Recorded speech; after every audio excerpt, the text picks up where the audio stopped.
This conference is now being recorded. Welcome to the New York State Association of School Business Officials webinar. Today's program is the Monthly Planner, February edition, Surviving Your Beginning Years in a Business Office. Your host for today is Donna Clement, Director of Professional Development, New York State ASBO. Operator assistance is available at any time during this conference by pressing £0. A question and answer session will follow the presentation. You may send chat questions during the presentation using the chat window indicated by a speech bubble icon located to the right of the presentation. Please address chat questions to the Q&A group using the drop-down list located at the bottom of the chat window. Without further ado, I will now turn the call over to our host. Donna, please begin. Thank you, Michelle, and welcome everyone to Surviving Your Beginning Years in the Business Office. And with us today, we do have 4 presenters, and so that you can better identify with them and possibly some of their beginnings are similar to yours, I'm going to ask each of the presenters to give you a little bit of their background experience and talk a little bit about their district or industry. So first we have Leanne Brogan. Thank you, Leanne, for participating. Hi, good afternoon. As Donna said, I'm Leanne Brogan. I am the School Business Administrator at the Oakfield, Alabama Central School District. That's located just a little bit north and west of Batavia in western New York. It's a small rural district with a budget of just under $17 million, an enrollment of just under 1,000 students. Prior to my service at Oakfield, I came from Greece Central, so I have experience in both the large district setting and the small rural setting. And I have been at Oakfield for 1 year now. In my business office, there are 2 staff members plus myself, so we deal with the segregation of duties issues that the smaller districts deal with. And I also serve as the district clerk in my district. Okay, thank you, Leanne. Next we have Matt Stevens. Thanks, Donna. My name is Matt Stevens. I'm the School Business Administrator with Canastota Central Schools. Our current budget is about a $25 million budget with enrollment of roughly 1,600 and growing. Prior to this, I worked at the Fayetteville Manlius School District for 3 years as the district treasurer. And in my business office, I also have 2 individuals for a $25 million budget, and we do a great amount of work with our local BOCES for some central business office activities. Okay, thank you. And Darren Winkley. Hey, welcome. Darren Winkley. I'm the Assistant Superintendent for Business for Brockport. It's about 20 miles west of Rochester, and it's adjacent to the SUNY Brockport campus. We have just over 4,000 students, around a $70 million budget, responsible for all support services, transportation, buildings and grounds, IT, food service, security. There are about 7 individuals in the business office. My experience is kind of unique. I was a student here, K-12 at Brockport, and started working right through high school all the way through in various roles, and I've been in this position for about 3 years. So I have about 20 years of experience in the district, but about 3 in this position. Okay, thank you, Darren. And last we have Jeff Olson. Hi, I'm Jeff Olson. I'm president of Staff Development Associates, which is a training and development firm based actually in Orange County, New York. Our primary base of clients are school districts, and we do training a lot for classified staff employees and also for administrators. And sort of on another side note, I'm a former school board member in the Mamaroneck Union Free School District in Westchester County district with about 4,500 students. Okay, thank you. And now those are your presenters, and each one is going to be talking about various points, and those topics are our next slide, which we're going to be talking about how roles and responsibilities are defined in the district. Is teamwork important or not? We're also going to talk about how to establish a positive working relationship with your boss, which is a real important topic. And how to get information you need to do your job. the business office is such a busy place, and what you don't know certainly can hurt you. And that last piece is going to be about networking and how do you develop those contacts to maintain your credibility. And networking can be a real key to success. So with that, we're going to then start our topic here, and Leanne is going to talk about a major point in being successful, and it's having a good working relationship with your boss. Yes, thank you, Donna. As early as possible, I recommend you schedule a sit-down with your boss. By the time you begin your new position, you may have already had several chances to interact with them, so this would be the next natural step. The purpose of this sit-down is to clarify the expectations as much as possible, as early as possible, to avoid any potential problems in the future. You want to make sure that you and your boss are on the same page. Some bosses may initiate such a meeting as part of the interview process or after you're hired, or perhaps in both settings. Sometimes things do get hectic, so a boss might actually get involved with other things. So you might want to ask that you have the meeting, because it is important that you do sit down and discuss what's expected of you as the business administrator. It's also important that you come prepared for the meeting for the following reasons. First, you and your boss do not have unlimited time and can't possibly cover every possible situation that might come up. Frankly, no one knows for sure every situation.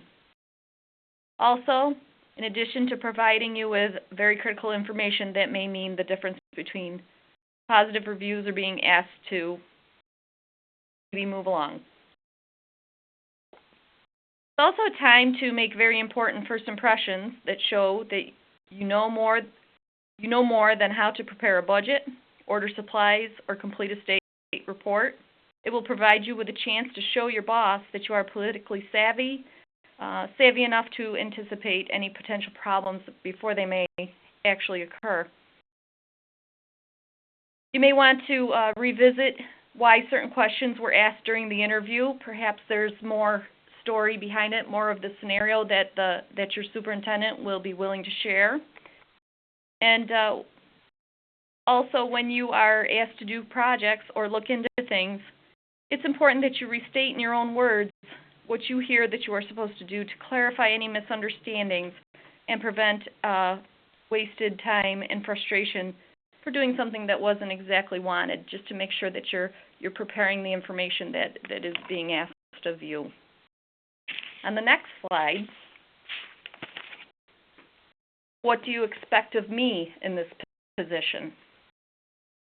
The essential question, of course, is what do you expect of the business official? That covers a lot of ground that you might not find in a typical job description, and these job descriptions do vary from district to district throughout the state. Chances are, if you talk to your fellow business administrators, you will find that each of our roles are different from the next. A lot of that has to do with the size of your district, the location of your district. Your job interview may have provided you with some clues, both in terms of specifics and also from things that you could read between the lines of the questions that you were asked. But there are also many more questions that need to be answered than could or would generally be covered in any interview, or even several interviews. On the next slide,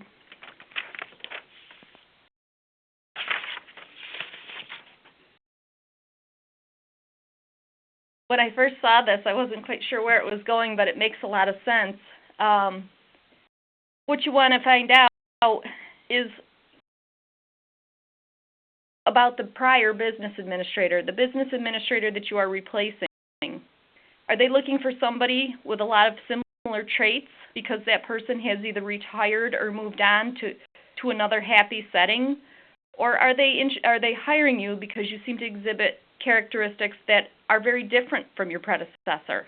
In some cases, a business administrator may not be a perfect fit, and they may be looking for someone with different characteristics. So it just makes some sense to ask some generic questions about your predecessor. You may want to ask your new boss about what they thought they did well. Your boss may also offer or volunteer some information that they would like to see you do differently than your predecessor. But the initial question gets the ball rolling for further conversation. This is a question you could also ask customers, vendors, colleagues who frequently interact with you and your department or departments. For example, you could ask a building administrator a question. I know that my predecessor was here for a long time, interacted with your office frequently on such matters, such as, and then fill in the blank for whatever topic you may want to discuss. And then, what did they like about those interactions in the past? A question like that may show that you value the history of the school district, any traditions they may have, and any practice that the district has established. It helps you gain some information as to how the district runs. It also shows that you value service and care about what your customers think. But just be careful that if you do initiate these conversations, try not to ask initially, what can we do better? For instance, if you're replacing a beloved employee, asking a question like that so early in your tenure with the district can be misinterpreted by someone. Of course, if the response to the first question is complaints about past interactions with your department or office, at that time, then you can ask, how can we make it better? It is possible that your boss may want more of a clone, and the others would prefer an alien, or vice versa. It is all useful information that will help you navigate the sometimes treacherous waters of your new position. Of course, you will never be exactly the same person that your predecessor was. No one ever is. And if people want somebody completely different, that may not happen either, because the nature of the job often requires you to do things the same way that your predecessor did do them, because they were the way to do them, or the legal way, or frankly, the best way. What would you like to see changed, and what would you like to stay the same? District culture and politics will need to be discussed, and on how things really do get done. Have your own thoughts and opinions, and express cautiously until you know how they will be received. And on the next slide. In the next slide, we're going to talk about interaction expectations, and certainly something that's important to know. And Darren is going to discuss this and share his thoughts.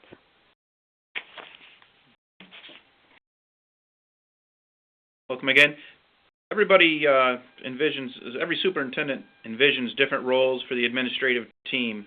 While it's impossible to anticipate all of the permutations of that role, some of the keep in mind and seek clarification about the various roles themselves and with who. You always want to remember that the superintendent's vision is not just a function of his personality. It's going to have the factors with the district's culture, the political dynamics, the present time, and all those things have an equal influence. A lot of this will come down to and depend on the comfort level of the superintendent and the relative control they have in the overall organization. Obviously, if there's a community action group in your area, that'll change the dynamics. How well attended are your board meetings and other areas, and a lot of factors to consider. And quite quickly, those things, you'll realize those and just how your district's makeup is, if depending on how far your move was to get where you are. Next slide. Okay, and on the next slide, we're going to be talking about the Board of Education, and Jeff, being the former board member, if you could share your thoughts. Sure. Thanks, Donna. Well, first of all, needless to say, for superintendents, there's a very high level of sensitivity in ensuring they always keep a positive image with their boards, and that extends to their feelings about central office administrators. There are some superintendents that will take the view that they want the board, or they're comfortable with the board interacting with everyone in the central office if they should have a need. So it would certainly be fine for a board member to, say, call up a business official or set up a meeting and just come in, and that's sort of understood that there's some transparency within the administrative team. Other superintendents would prefer that those interactions take place through the superintendent, that basically whether you get a call from a board member or they even a drop-in, that you try as much as possible to redirect them towards the superintendent. And I think sometimes SBOs will assume that the superintendents are doing that because that's their personality or their approach, and that isn't always the case. In fact, lots of times I think it's much more a function of board dynamics. For example, if you have a very cohesive board that has a very, very positive relationship with its superintendent, as a general rule, board members will interact rather freely with the whole central office staff. On the other hand, if you have a school board, for example, that is divided, frequently, sometimes what will happen is one side or the other will try to kind of pick sides and select their own favorite administrator. So you may have the minority outside group on the board, intentionally trying to gain or game information by setting up a meeting with the SBO or an assistant superintendent for personnel and kind of working around the superintendent. And also, if a board is not satisfied with its superintendent, sometimes, again, they'll try to do some end runs. So I think it's important up front to ask your superintendent, how would you like me to interact? And how would you like me to handle situations? As a general rule, of course, under any circumstance, you would want to keep your superintendent in the loop. But there's some questions. For example, if you get a call from a board member, is it best to call them back and then keep the superintendent in the loop afterwards, or to let the superintendent know first? I would say, as a general rule, in the absence of knowing, it's best to always assume that the SUPs would prefer that you ran things through them. But it does vary from district to district. And knowing how to work with that board is extremely important. And it's not only, sometimes board members even get into that business office and talk to payroll people. So you have to be careful with dealing with board members. Some of them don't know that they shouldn't be doing that, and others have a second agenda. That's true. And if I can add one more thing, Donna. Yes.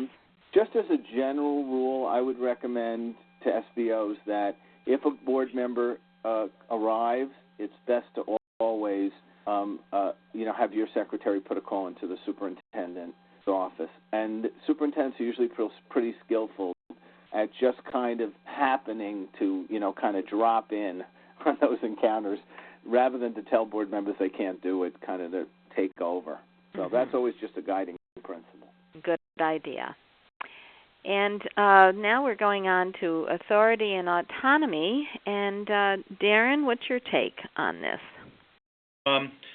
Same thing. I was going to add just a little bit on slide 8 as well. Just we're talking with people, and just based on a little bit of my experiences, is again very dangerous to communicate without keeping the superintendent in loop. I've been here for 3 years, and I replaced a superintendent who had 15 years of experience in his position here when I came. And you really want to make sure they're in the loop and make sure, like Jeff and Donna talked about, with the end around, because the first way to get yourself into trouble would be to start doing those things where they feel that you don't have their back. So, that's a critical piece. And a lot of it, the questions themselves will tell you should tell you where they're going. Is it a question about the tax rate or the tax, how many buses do you have, versus a question about staff themselves and maybe scope if they're asking a question about maybe administrators or teaching staff. So definitely a good thing to keep the superintendent in the loop. And then kind of autonomy, where I was going with that is, and it may vary by district, is it's going to be the comfort of that superintendent. And again, a guy who's been in the district for 30-some years, sitting superintendent for 15 years, which is probably far from the norm, as they, every 3 to 5 years, lots of them seem to change position. So a very comfortable place, a very comfortable group of board members here. We have 7 board members, and a couple of them with 18 and 19 years of experience each at the same board. So you're talking people who have been around and been doing things for a great amount of time. So their comfort level, and they kind of know what's going on because they've been here so long. So you'll have to, vet that out with your district, is, who's new, who needs questions because they just don't know, and who needs questions because they're digging for something that may get yourself in trouble. So as far as the autonomy is, again, one of the sit-downs that Leanne was talking about is, who's going to do what and what do you want me to do without? And a good point is you don't want to obviously have to go to them for every single question where you feel like you have no authority on this situation, but you also want to make sure that you don't step across the line and get yourself into trouble. And it's something that you will want to clarify. And maybe 3 questions that could ask that is, what is the big question is, what's affected by your answer that you're going to give to the question? Is how much will it cost? How will it affect other people, and what people? Are those the people? Is it going to affect teachers and administrators? Is it something you're handing down, or a new initiative, a health and safety, where it's going to impact several people beyond you or your office or direct supervisor role? And is there any legal ramifications to it? And I guess, political ramifications. Is it going to end up in the news? So I guess one way is to be the safe way is, kind of approach it like you're going swimming. Dip your toes in the water and then go a little deeper each time. They'll give you leeway, and I was given the leeway, and they'll also give you direction. Touch base. This is how I think I was gonna handle it this way. What do you think? And they'll either agree or they'll guide you. If they're a good superintendent, they'll guide you and add you a couple tidbits. And you will touch base. In all reality, I've been, and I have a new superintendent that's been here for about 6 months now, and it's, he's excellent as well. And it's been a matter of we talk multiple times a day, depending on the meeting schedule, about various things. You become confidants with each other, and we see each other multiple times a day. Something very serious, and sometimes something as simple as lunch. So you'll work through those things, and just common sense, go slow, and make sure they're on the same page with you, and you'll do that, and you'll get a little more each day when you go on. Next slide. Something for our audience to think about is, as we're going through this information, if situations have come up and you would like to get some ideas on how someone else could have handled it or would have handled it, certainly send us a chat question. We'll be glad to respond, either immediately or at the end of the program. Go ahead, Darren. Okay, and this more answers. Some more continue on the authority and the autonomy is, ask before initiating any of the actions. Again, that goes back to speak on, how are you going to, this is what we perceive or we need to do, and if it's an insurance reason or, lots of times the auditors, if you have or haven't had your comptroller audit, and some changes that need to be made, obviously have more weight with your decision to move forward. Get things in simple terms. Use good judgment. And then a big thing, too, is when you reach this position, you're going to have a lot of staff you supervise. Consider how you're going to treat those and allow those staff to interact and how you want them and what decisions can they make before they come to you. Think about them. How, do you want them to do everything? Should they call you on everything, little question that they have? And again, it'll depend on your comfort level with that person. The level of the risk that you take or your staff under you take is directly related to the level of reward, but it's also related to how much trouble you can get in. So you can take a great thing and say you want to come out and do that. Trying to be a hero somewhere may just end up the exact opposite. So again, be cautious and touch base. The other part is what they're going to want is, I think if and the questions is going some of the bullet points up above is, inform them after you've made a decision and acted upon it. And, the other bullet point, not inform, but simply handle the matter. It's going to be the level of the question. And if it's simply, you can simply answer the question and, without very or little no research, chances are you can answer it on your own. If you need to go get the law book or talk to a legal or financial consultant about something, chances are you're going to want to touch base so they know, and that way they'll support you in your decision. So, big thing here is bring items to their attention soon and often. Just as soon as you'll find out that you don't like surprises, they won't either. And as you do those things, and they'll gain experience and trust with you based on your solid decision-making abilities, you'll gain more autonomy that way. And again, positive feedback. They'll give you that feedback and let you know when they're comfortable with you and, I wish you had done this or I wish you had done that. And so I think that's a big piece. The other thing is part of it, and it depends on the administrative team you're with. For example, again, having been in the district for nearly 20 years, and not all of it in the management realm, but I've, been going to the administrative cabinet meetings for over 6 years now based on various positions.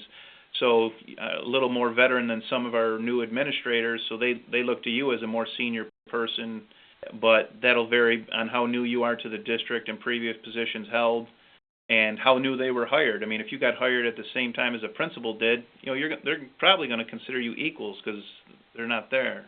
Now, if you got a 20-year principal in your district who's been here forever, and you come in and start telling them how to do their business, it's probably not going to go over as well as you sitting there for multiple years with a new administrator. So, again, a little common sense will guide you quite well with that. Next slide. And then here's another question. Again, depends on the comfort level. And again, you keep coming back to that, and it sounds like a broken record, but in reality, that's kind of where it goes. Is when you're going to get out in the public and be a district official, and at what level. There's a lot of factors to go there. How big is your district? And how big is the community surrounding you? Is there multiple organizations such as the Rotary or the PTSAs? The Lions clubs and the different functions, and how strong are those, and how tight knit is the community? In a smaller community where everybody kind of knows everybody, and everybody in the community attends that that big function in the summer, the big festivals and sales and things like that get everybody out. Those are good things to be a part of, but also know your responsibility. Then, of course, is the politics of the community. How well will those things be received? And, again, is there an action group that's, a tax action group or something else done, or a very strong PTA who, helps and supports you, or if they're not happy with the way things are being done, will also help that. And then when things go wrong, they're going to go talk to the superintendent is the one who's going to take heat on a lot of this stuff. Especially when it's out in the community, they're coming back to that person in most cases. They're not coming to the business official. So they need to be fully aware of, whether there's an unhappy customer or if they're being supported and they think things are going well. And again, their comfort level, I've been encouraged to attend the legislative advocacy meetings, go to the group PTSA meetings and the award ceremonies, and attend like a BOCES function where you have other superintendents and business officials as to foster my career. They kind of said, you really should go to this, it'll help you out. And again, it's a way to meet people and get out there. If I can chime in on that just for a minute. Sure. Yes. If we're going to make these webinars relevant, we have to talk about some bottom line politics. And there are superintendents that have different views about how they want to position their central office staff. Some superintendents feel, and it certainly makes logical sense from a division of labor and also just from, an opportunity to, I'm trying to think of the right word now, but just from a delegation point of view to say to an SBO or an assistant superintendent of curriculum, I think it'd be great if you went to those Rotary meetings or you participated in some community events.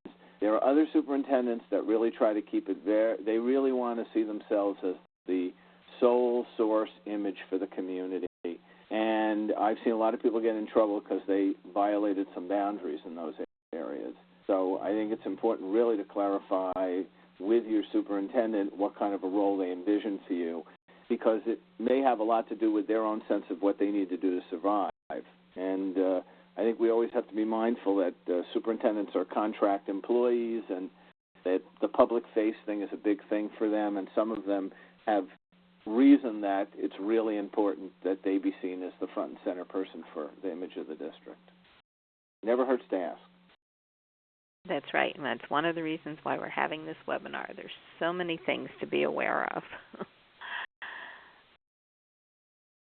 Part of it, go ahead. Just part of it is, make sure you're not out there to try and upstage the superintendent. I mean, it's by nature you're a support service position, whether it's doing the payroll or transportation or facilities, and you're there to help them through there, and you're not there to take the limelight. And if a lot of people, did you get in this job for the limelight? Then I guess you're probably in the wrong career track. I mean, there'll be some very positive things when things go well, and you will receive some recognition, but you need to be able to one who can hand it out and encourage and again reward the people that work for you, because when things go well with busing, you need to be giving the kudos to that transportation department and your bus drivers, and not just point fingers and support those staff as well. So the same thing with the community. When things go well, a lot of it is you may not have a direct hand in it, no different than the superintendent may not, but again, they were guiding the ship, or maybe you were,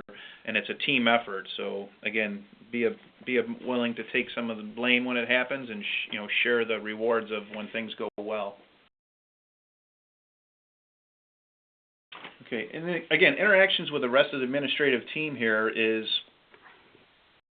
there's going to be some stuff that's just a casual question, the simple question, hey, I'd like to do a PO and get this purchase, can I? And that's going to be straightforward and fairly simple. And if it's that way, you'll just handle that and it'll go. And if they get tricky and you need to speak to another administrator about, they're not complying with some rules, or, again, this is where maybe the audits come in, or insurance, or, you need the proper forms filled out so you don't get in trouble from your auditors or other organizations that, check these items over, you'll need to talk to them. And again, good discussions with your superintendent when those things come up to keep them in the loop. Are they someone who would prefer to handle the matter, that you handle the matter directly, or follow a chain of command and then you take it up to your supervisor, who then carries it over and talk to that administrator?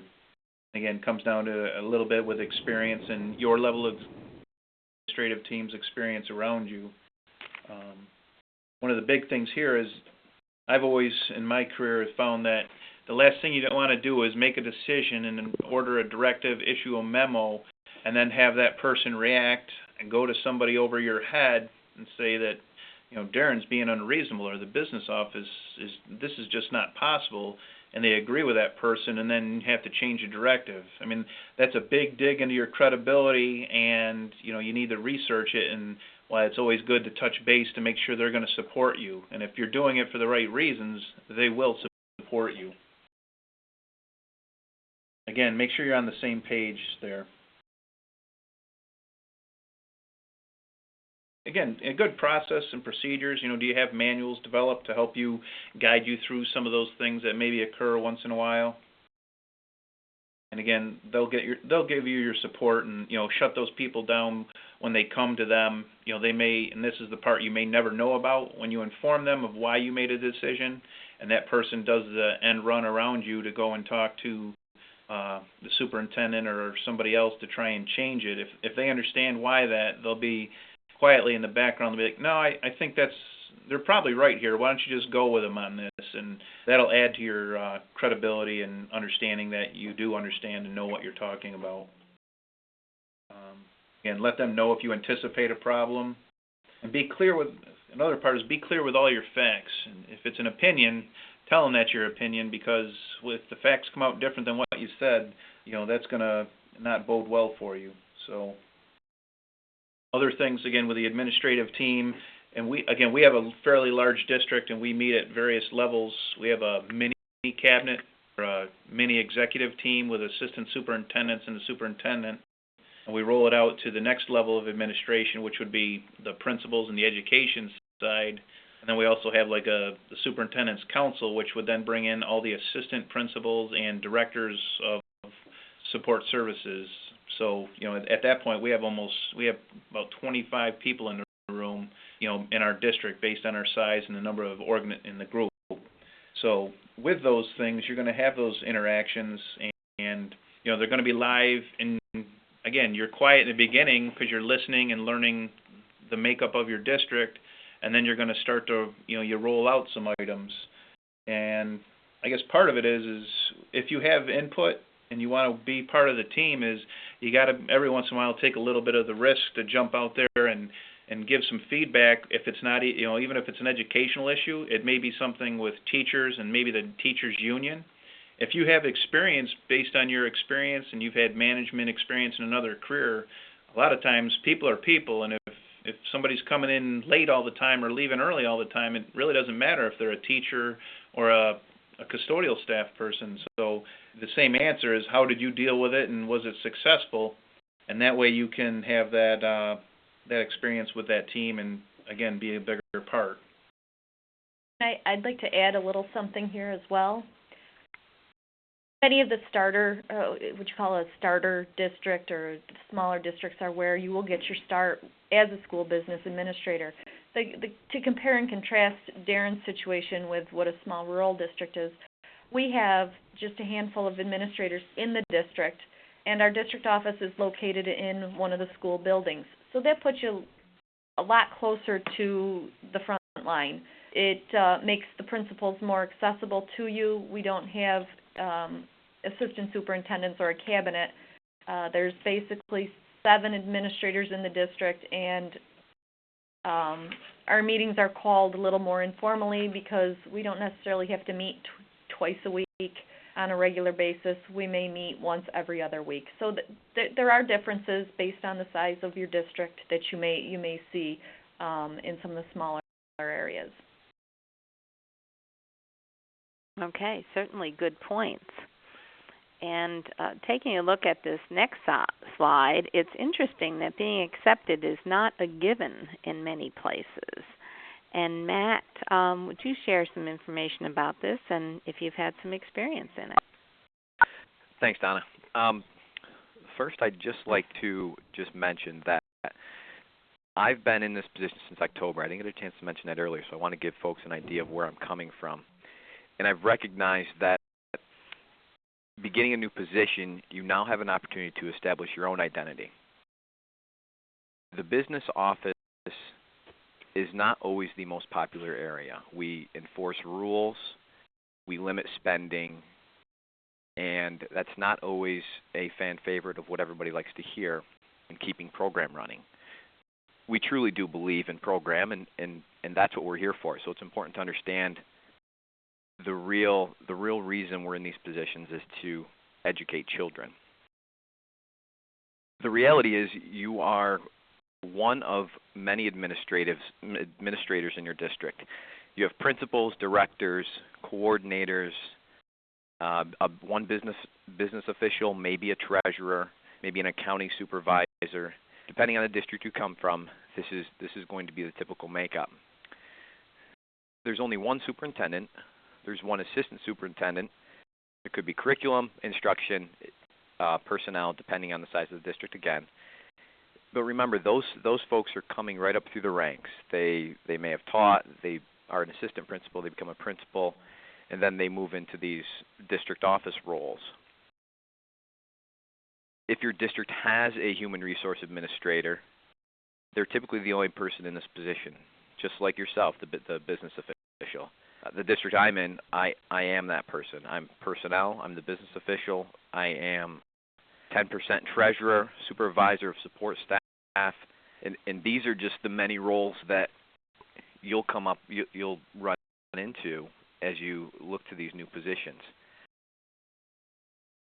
Administrators, when you start talking about principals, they look at these positions in the business office, the SBO, the treasurer, or human resource as, like I mentioned before, the folks that are saying yes or no. They're kind of directing them as to how they can spend money or what they can spend the money on. Now, let me rephrase that a little bit. Is we're not telling them that's a supply or that should be a service or contractual, or you can't buy this equipment, we think you should buy this supply. They're coming up with their own budgets, but in a sense we're still guiding them, because one of our responsibilities as business officials is to report to the superintendent, develop a budget that the board is comfortable with taking out to your public. And overall, just following the many rules and audits that we deal with in the business office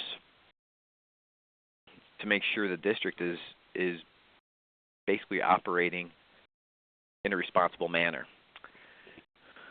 They understand your jobs are important. However, they don't quite understand what we do as business officials. They don't automatically look at us as part of a group that will have these private little conversations. And it doesn't. If you think about it, some of these positions that we come up through, myself, I've never taught. Some business officials have had the experience in teaching, but it seems like once you come into that administrative role, or the business official specifically, you've taken on a whole new role in which now you may or may not be involved in some of those conversations that discuss the some of the administrative governings in a district. Can it be a problem? Absolutely. Sometimes you may be left out of some of the educational discussions. And it's not because they don't want you there, but it may be because they feel that your contributions are not on the same level. You're now in the business office. You're a treasurer, whatever the case is. You're not involved in making those specific decisions related to education and program. And to be quite honest, if you start looking at your time and your calendar, the meetings you attend, it's not such a bad thing to be left out of these meetings. Now, you may miss a little bit of information, but the truth is, if you end up in these other meetings and so on and so forth, you may become involved in projects that aren't necessarily related to your role in the business office. Remember, you have a responsibility to maintain the district's finances, to be sure that we are meeting the needs of the educators by providing the resources in a responsible manner from our perspective. So sometimes it's not a bad thing to be roped into or involved in projects outside of the realm of the school business.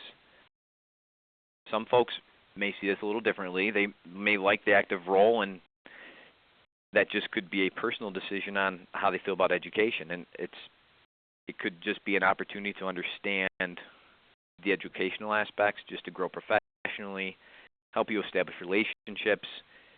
The majority of this job, and as business officials, we understand is establishing relationships.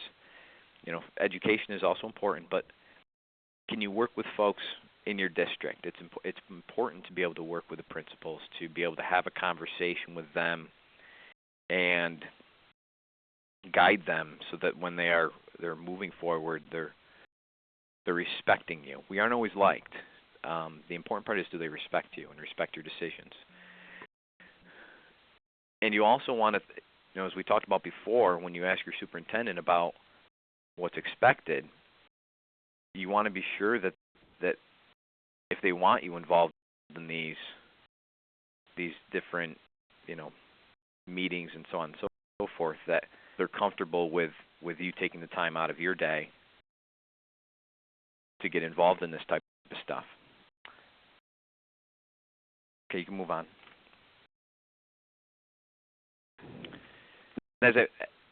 Previous slide, Donna.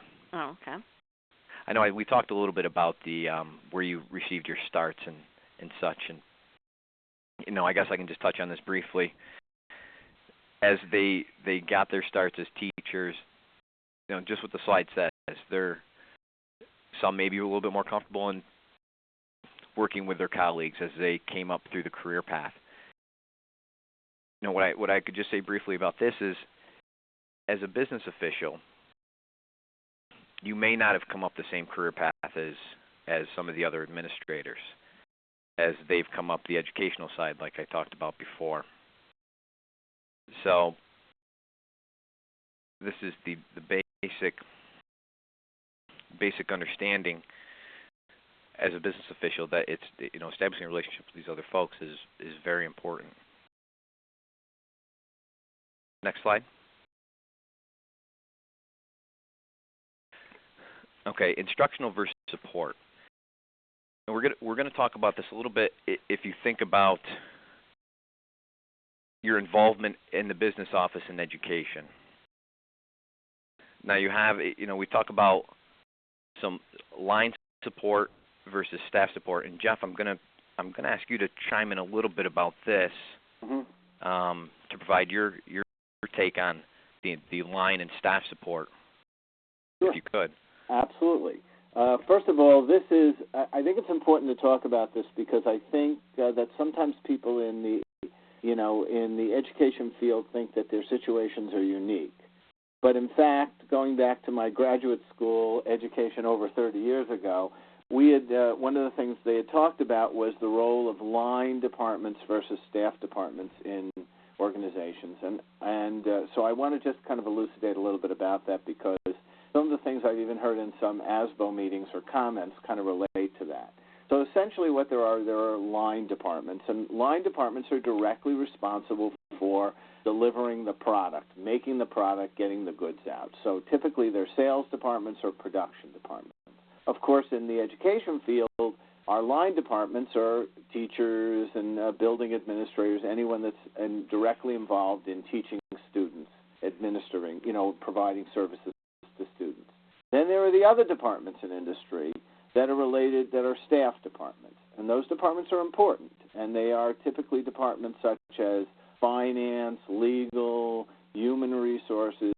Those departments have a lot of responsibility for making sure that organizations are in compliance with regulations, laws, that there's a proper utilization of funds. And so, but they're not necessarily directly involved in delivering on services.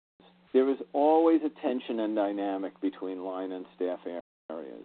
The line people, and Matt, you kind of hinted at that a little bit in some of your comments you made.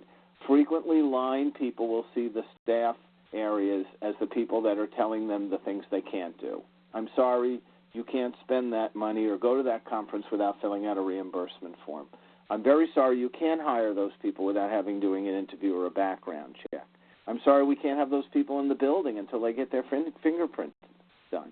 And frequently line people feel like what you're doing is you're getting in the way of them, producing their product, delivering on their goods. So that dynamic always operates. And I just want to briefly share with you a classic, the management scenario, and then tie it back to something that somebody said to me once at Connecticut ASBO meeting that kind of fit right into this. It's called the top salesman scenario. And it goes something like this. You've got this top salesman in the company. He's the biggest producer in the company, brings in the most money. But basically what he does is he violates every rule. His people don't submit their reimbursement forms. He hires salespeople and he doesn't do proper interviews. He basically, his view is anything that prevents him from getting out there and selling is in his way, and so he ignores them. And frequently he makes HR people and the controller crazy. So they go and they complain to the president about him. And, he's not doing the right thing. It's causing us a lot of trouble. And lots of times in the end, he ends up being allowed to do what he's doing. Because the bottom line is he's bringing in the bucks. He's delivering on the goods. And that will usually go on for quite a while until, I'm thinking of the cleanest way I can say this, till the poop hits the fan, where we have a lawsuit or we have a situation where an audit takes place, and then things change. But that's always a tension that you're going to face. Now I'm going to kind of quickly just tie it into something that was said to me at one of my first workshops that I had done for Connecticut ASBO. I had asked some of the business officials what they thought was one of the challenges. I think the topic at the time was dealing with difficult colleagues. And one of them talked about this particular principal who essentially was almost like this classic salesperson. He never did what he was supposed to do. And they were absolutely convinced that he was protected by the superintendent. They thought that was because, they used to be buddies or something. And I wasn't sure that I really bought that, because my experience with superintendents is if somebody's really getting in the way, I don't care how good a relationship with them. And, their own survival requires that they act. So I posed the question. I said, how's his test scores in this building? And they said his test scores are great.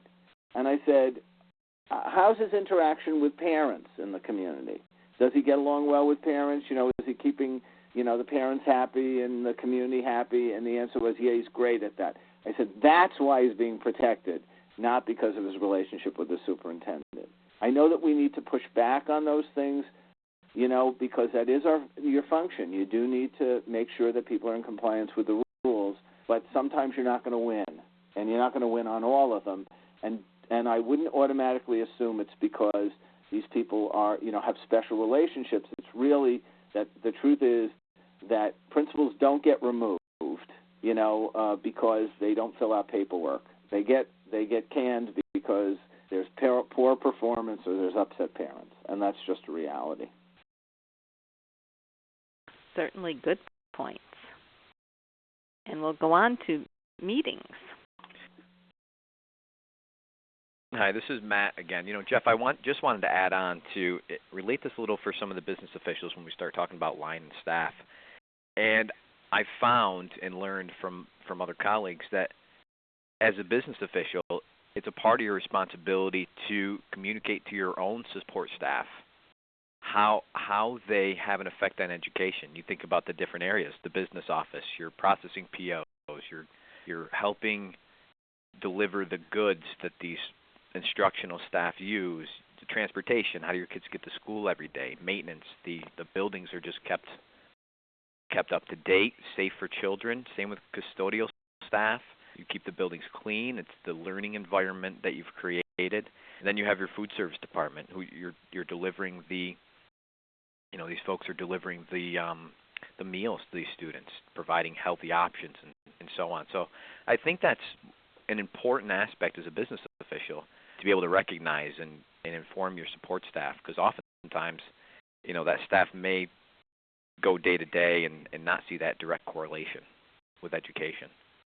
Absolutely. And in fact, I think that we need to remind our own staff all the time about how important a role they play, not only in making sure that kids get educated, but also in their self-esteem. I mean, there is nothing that makes students feel more welcomed than a building that's clean, than schools that work, than a comfortable temperature in their classroom. And if you've ever gone to a school district, as I have, where things don't work well in that area, and in lots of times, frankly, they've been some inner city districts, you can't imagine what an impact it has, not only on how kids feel about themselves, but how the teaching staff feels about themselves. So I think what the Buildings and Grounds Department does and food service does is extremely important to delivering on the mission. I'm not so sure that principals always appreciate that as much as they should. I think sometimes they just assume too much. If the lights are on and they're working, they don't think about the fact that somebody really was tending to the switch or making sure that the boiler, the oil was ordered and the boiler was running.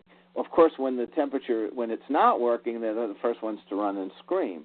But lots of times when things are working, they don't quite notice enough. So I think that's why it's so important that we make sure that we notice and also let our staff know the connection all of the time. Yes, and you want to remember that smile on the bus driver's face might be the first smile that the child has seen for that morning. Good points, good points. Matt, do you want to talk about meetings, whether they're a curse or an opportunity? Sure. I touched on this a little bit earlier. And and basically it comes back to the same thing.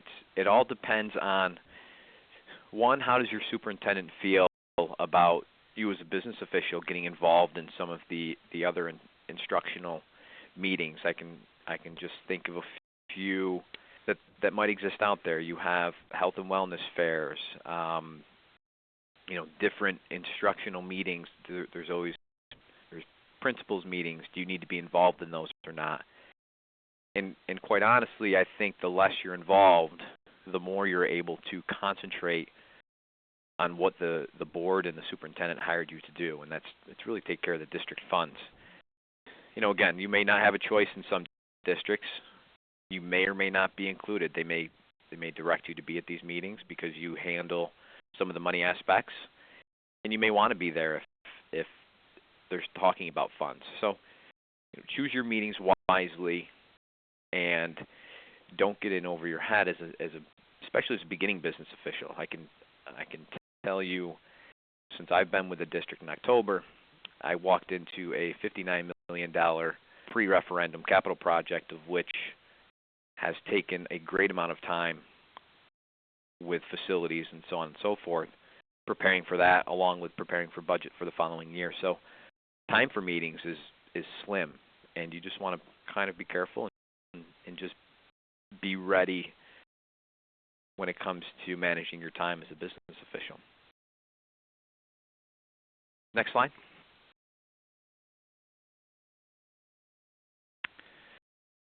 Can't hurt to let them know. What we're talking about here is communication with your superintendent. If you're looking to become involved, and this all comes back to some of the meetings and committees that may exist.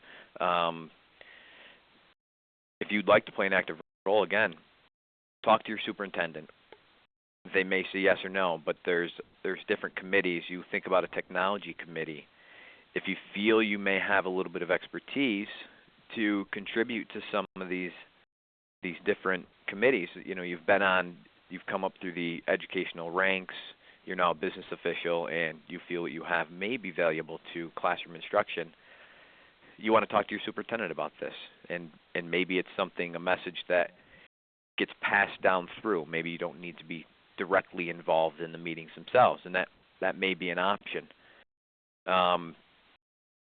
If you think about our roles in the business office, it's sometimes best, especially in the beginning, to stick with being involved in those particular activities that have a direct connection to your function and your kind of expertise, especially for those that may have limited experience in education. Offering opinions or becoming involved may not be of best interest in the effect that you may not have the information that you feel they could use. So, again, the basic facts are you can certainly make the offer. You can talk to your superintendent. May or may not want you involved in these activities, these committees. Those folks in the committee may not feel as a business official that you should be involved. There may be discussions in there that shouldn't involve the business office itself. So it's going to depend on your district. It's going to depend on your superintendent and just the different duties you take on as a business official. Like I said, there's certainly several different aspects of the position, and it varies from district to district. So, Matt, can I chime in on this one too a little bit? Absolutely. I think at the bottom line on some of this is you have to make a personal choice about the kind of career you want and what you want to do. And I don't want to make a value judgment on that. I mean, I think that there's certainly a good arguments to be made for sticking to what you do well and doing it really well, and not trying to quickly expand your repertoire. On the other hand, there are some people who would like to really do more. They need that. They want that for their fulfillment, and they would prefer to play a more active role in things that make sense to be involved in, things where at least there's some connection back to their level of expertise. I think sometimes business officials are excluded from things not because people wouldn't want them there. I think they're excluded because the assumption is that they wouldn't want to be involved. So I think it's really important to let your superintendent know what you're, that you're willing, that this is something that you want to do. And sometimes their response may be that's not how they see it, and that may inform your decision about whether this is the kind of place you want to permanently work. But I certainly think that if that's something you don't want to do, don't offer. But if it's if you're looking down the road at the kind of career you want to have, 5 years, 6 years, 8 years down, and you'd like to be one where, you might be, for example, being a leader of a team on technologies in the district, then I think you need to let your superintendent know that that's something you'd like to do. And then it may inform, again, your decision about whether or not this is the right permanent fit for you. Thanks, Jeff. And I think that goes back to, you spoke the word offer, and I think that goes back to expectations. Are you expected to offer to be in these committees or these meetings? And you may be surprised to know that 95% of the time, the best interest of the superintendent is to just make sure that you're operating the functions of the district fiscally, financially. Mm-hmm. I think that's important to add. Okay, this business office certainly is a complex place to work, and I admire all of you with the jobs that you do. Leanne, if you can talk to what do you do when things don't go well? Okay, well, take a look at the slide. It's obviously a nice little cartoon character that Darren thinks looks a lot like me. But it really truly doesn't. They'll say, talk to any of the pros, and they will tell you the routine things never get you. So when you do talk to any of the pros in the business, they will tell you it's inevitable that at some point you're going to experience some rocky times. It's going to happen. The question is when and how rocky is it going to get? What you'll hear is it's how you handle the bigger problems that people will remember you for. You also have to remember that by the time the problem gets to you, it has already gone to other staff members, and the problem has either been escalated or they just need your advice on how to handle the problems that they're faced with. So it's not the routine things that will get you. It's the subtle political stuff that can very commonly create the most trouble, and there's no book to read or a model that you can apply that will guarantee that these things will always go smoothly or that it will always come out in a situation that looks good. So brace yourself. Sometimes an article will be written in the paper. There's reporters at every board meeting. They have their ears to the floor. They're looking for the scoop. When you're new, don't bite off more than you can chew. Observe how things are going before you make any changes. If it was an easy question to answer, it would have already been answered and it would not have been brought to you. What we mean by this is typically when you start a new job and you want to go in to your office and observe the area that you will be supervising. It's important that you observe their processes and practices that are in place before you try to make any changes. And then you might start with smaller changes that are easier to implement and may cause less uncomfortableness with your staff. I mean, change is always something that some people, it's hard for them. So you want to be conscious of that, and you want to be careful with how quickly and how rapidly you make any changes. On the next slide, we use the knowledge versus wisdom.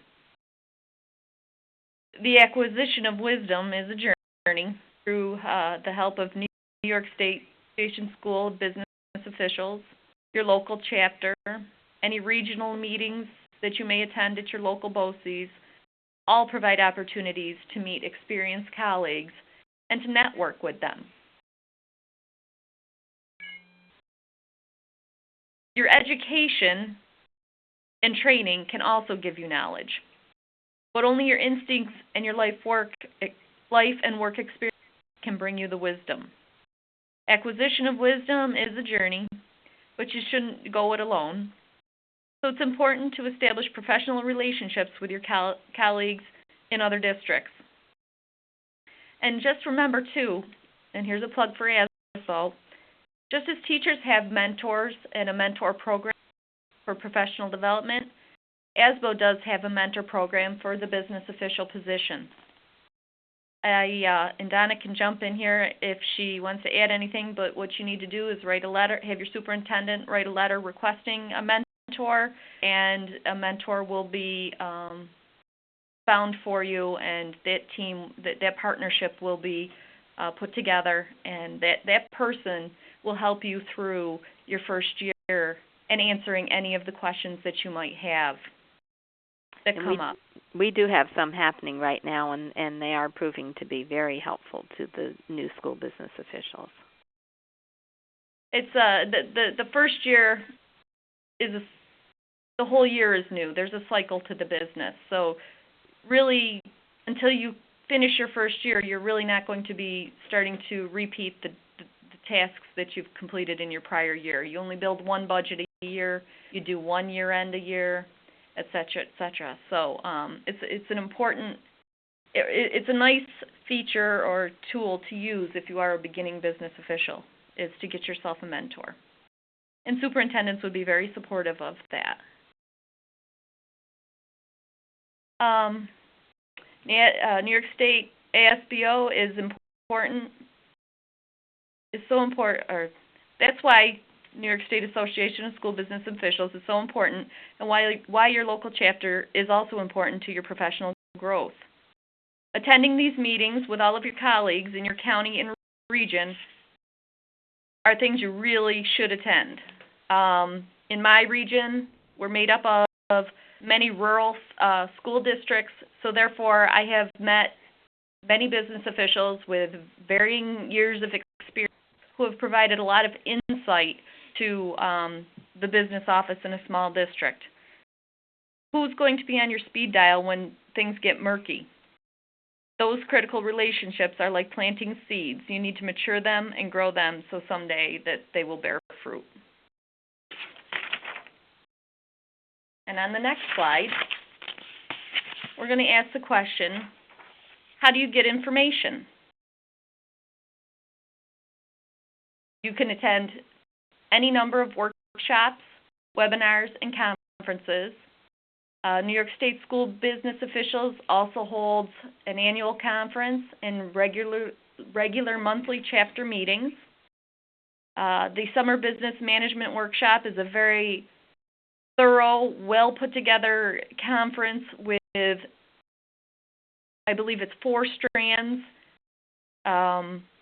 with teams of people putting together presentations that address current and critical issues that the business office staff face on a day-to-day business.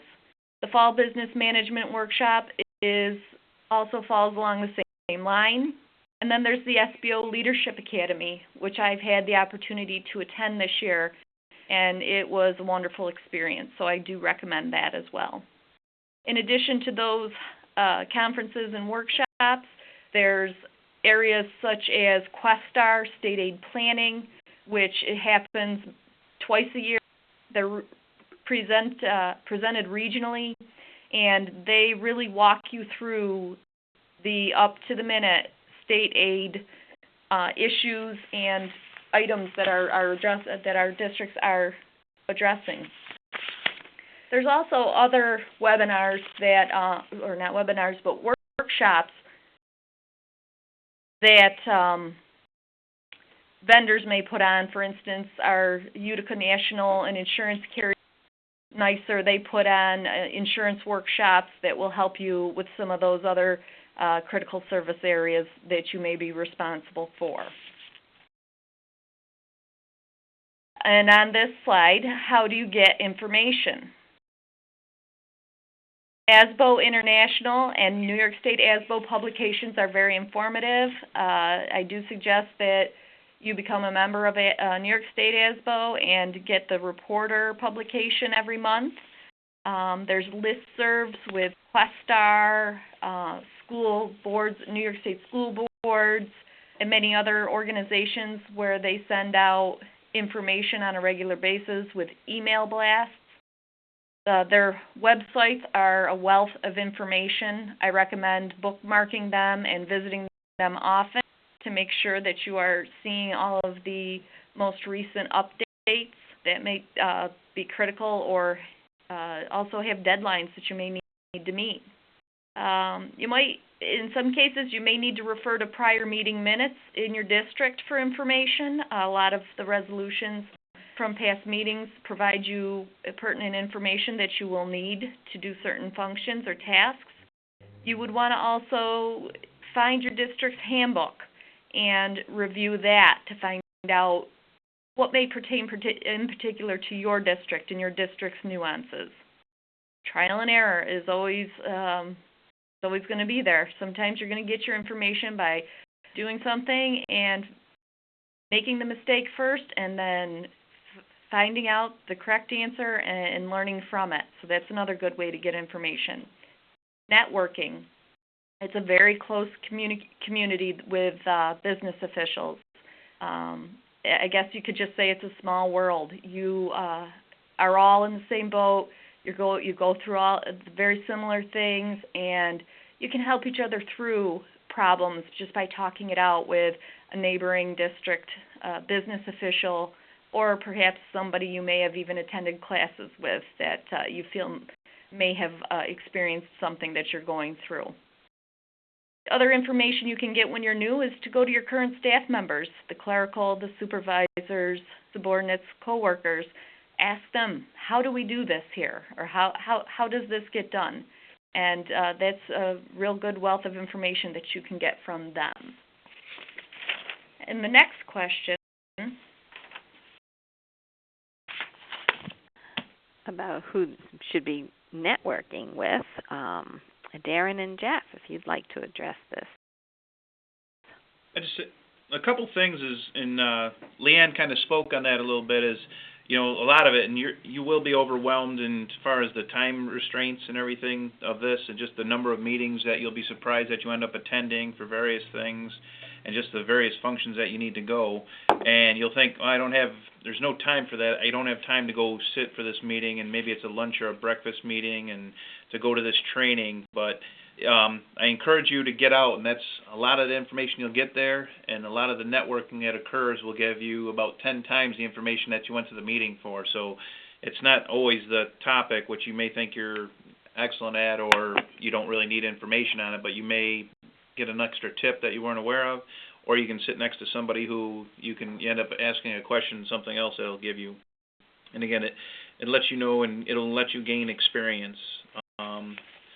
It'll give you connections for the future staff services, and part of it is to think about is, again, going back to planting the seeds, is at some point, some of those people may apply at your district, or somebody that works in their district may apply at your district, and you're going to do a reference check on, maybe that payroll person who's moving up to be a treasurer, and you can call the person who you've been to a dozen meetings with and say, hey, give me the dirt on this person. Do they know what they're doing, or don't they? And no, it's a good move, and I encourage that. They're on their way, or they're moving around a lot, and maybe you might want to stay away from that one. And if you have good connections, you can get the answers. So, and again, depending on the level of what meetings you're going to, you're going to have health consortiums and workers' compensation boards. And again, you're going to meet these people.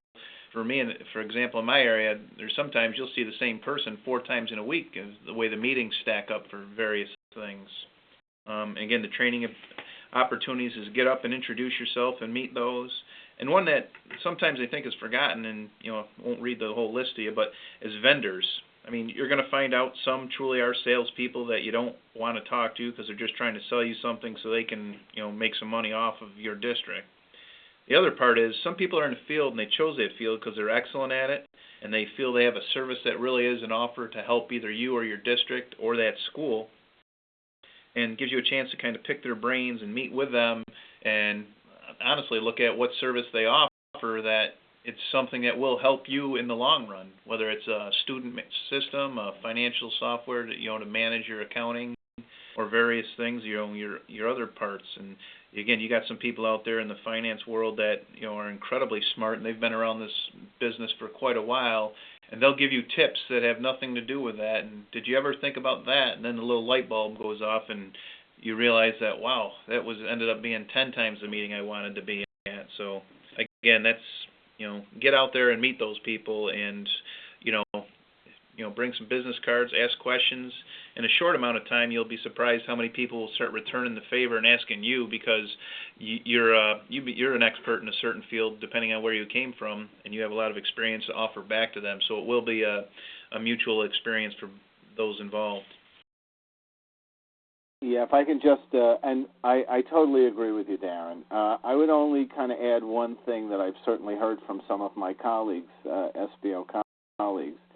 What they say is before they began the job, they had no idea of the depth of information and decisions that you have to make. Things that certainly no one in a corporate accounting or even a controller or finance area would have to know. Things, for example, like what's the proper substrate to put down on a swimming pool, or how thick does the plaster need to be, the plaster mixture, if you're going to be in a watery area, or what kinds of insecticides that were permitted to purchase in a school environment. There's just no way that you could have learned all that in your pre-service. And I would add even further, there's no way that even an experienced business official can know all about that. So you have to rely on your relationships, and that includes all these people. You have to be able to rely certainly on your colleagues, but you do need to be able to ask experts, and in a lot of cases that's going to be a vendor who's knowledgeable. But you also need to understand that they may have their own agendas in terms of they want to sell you what they want to sell. So it's good to have a good collection of people that you've gotten to know over time that you can trust. I think there's one group that's not listed here, and that's frankly retired people. There are a lot of people who are retired from the field, and they know where all the bodies are buried, and they've had some experience. And I can tell you that in my line of work, I rely on retirees a lot. Retired superintendents, they've got plenty of time. Retired SBOs, and frankly, sometimes they're also willing to give you a day or two, as per diem work. So I would look at those things too, and network with people who are now retired and live in your area.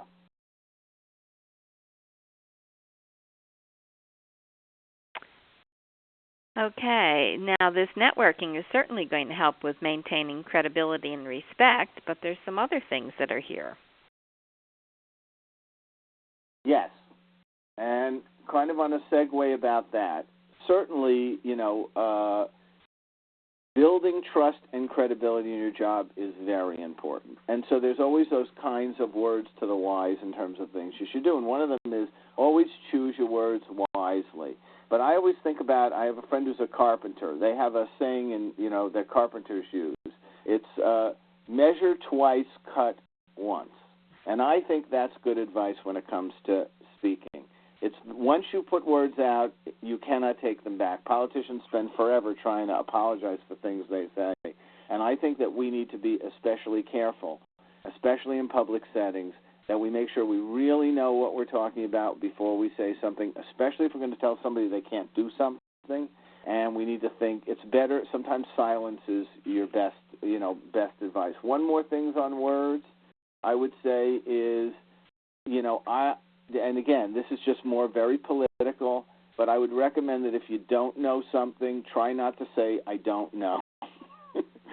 There are other ways you can say it. You can say, I need to look into that. Let me check on this and get back to you. But it's best that you don't say, I don't know. It just, somehow that seems like you're not capable of knowing, and it's best to suggest, let me look into it. The other point that I wanted to make is, and I forget who mentioned it, one of our panelists, about the importance of giving credit to colleagues, especially giving credit to your own staff. I've heard people talk about how important it is. It really is important, unfortunately, to have to do some self-promotion in this world. But there's always a danger in self-promotion that you're going to end up appearing to be arrogant. So I'm going to give you a little tip on self-promotion. Recognize your own staff.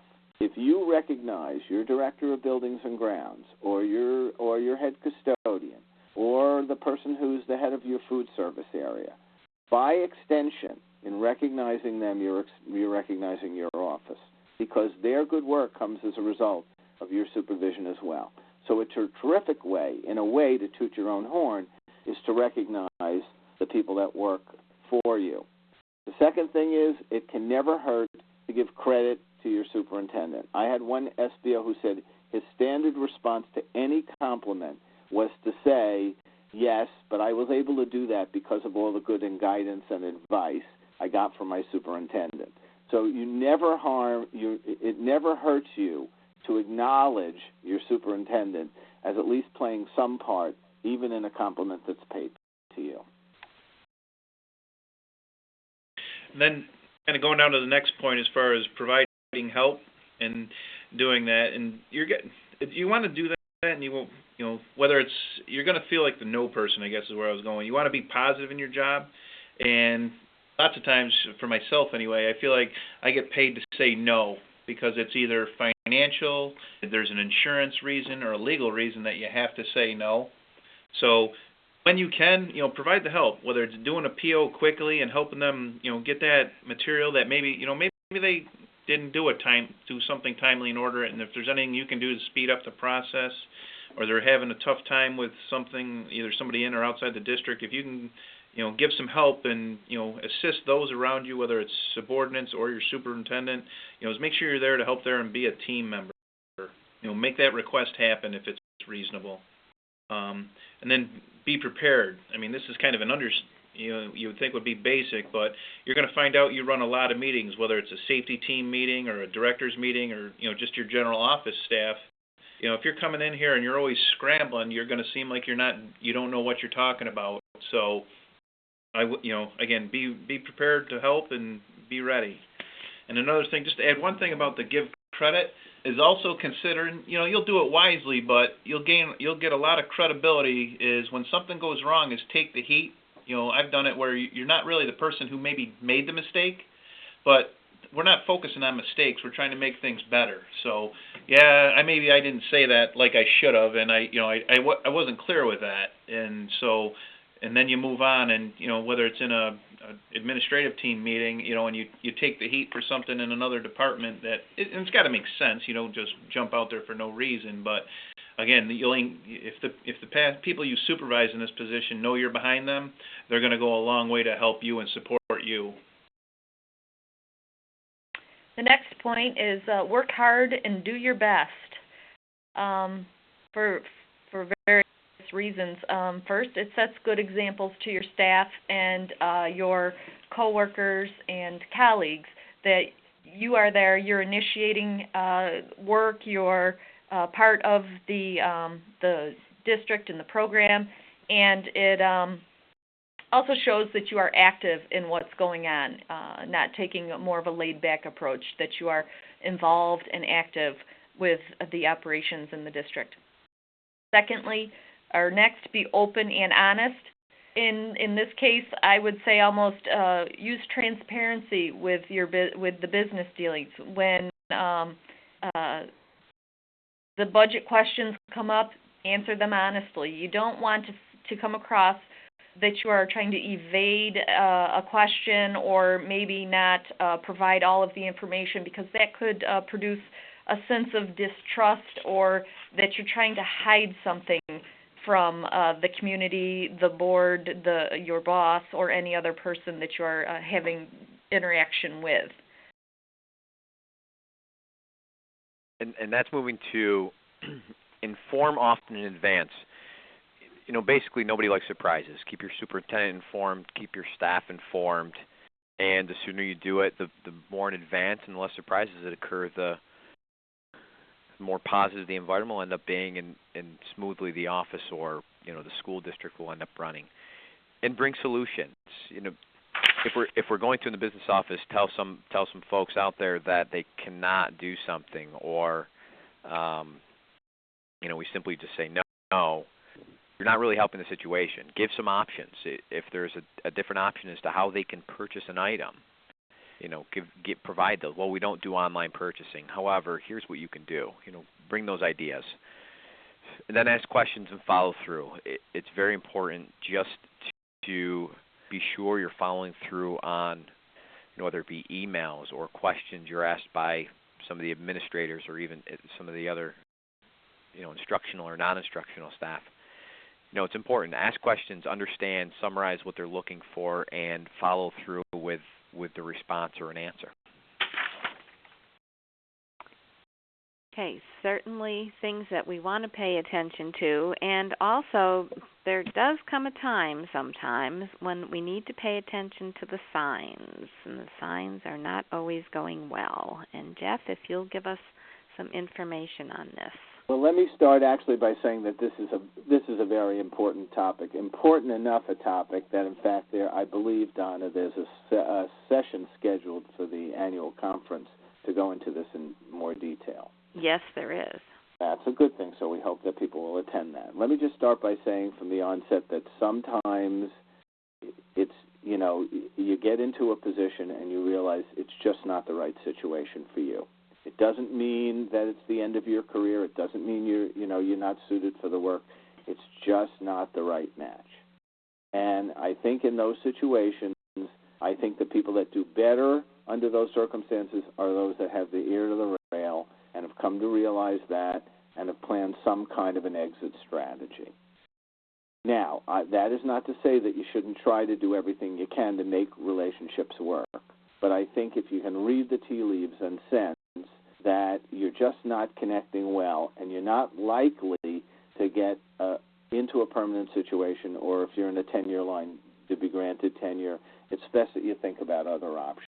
There is life after any SBO jobs. There are lots of people that people don't say it really loudly that will tell you that their first job did not quite work out and they've gone on to great success in the field. So it frequently is not a reflection on you and your ability. It's just a wrong match.